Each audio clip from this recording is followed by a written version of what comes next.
Vadodara Gambhira bridge દુર્ઘટના બાદ સરકાર દ્વારા તમામ અધિકારીઓને કડક સૂચના આપવામાં આવી। રાજ્યના અનેક પુલોની ચકાસણી તંત્ર દ્વારા કરવામાં આવી રહી છે। ગુજરાતના સૌથી મોટા શક્તિપીઠ અંબાજી ખાતે પણ આવનારા સમયમાં ભાદરવી મહાકુંભ અંબાજી ખાતે યોજાવા જઈ રહ્યો છે।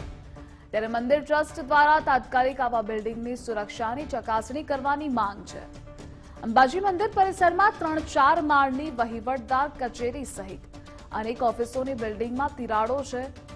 મંદિરમાં ઓવરબ્રિજ તરફના ભાગ બાજુ પણ ઘણી જગ્યાએ પ્લાસ્ટરે ખુલ્લું થઈ ગયું છે, સળિયા દેખાય છે। અંબિકા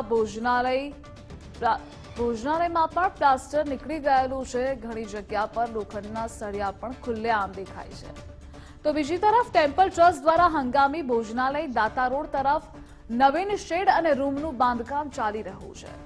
બીજી તરફ અંબાજી મંદિર સંસ્થાની ધોરણ 11-12 શાળામાં પણ ઘણા બાળકોએ અભ્યાસ કરે છે, તે બિલ્ડિંગ પણ જૂનું અને જર્જરિત છે।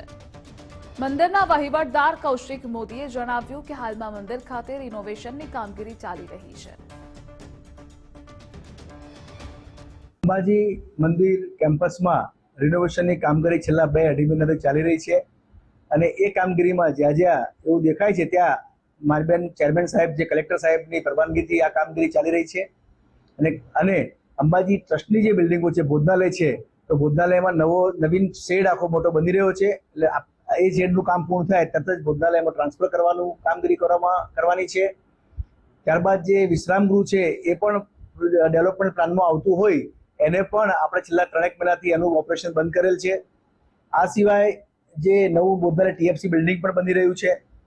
કોલેજ, જે અંબાજી ટ્રસ્ટની જે કોલેજ છે એમાં પણ આપણે રિનોવેશનની કામગીરી ગત વર્ષે જ પૂર્ણ કરી છે। જ્યાં જ્યાં આવું ધ્યાને આવે છે ત્યાં અમે કામગીરી કરીએ છીએ।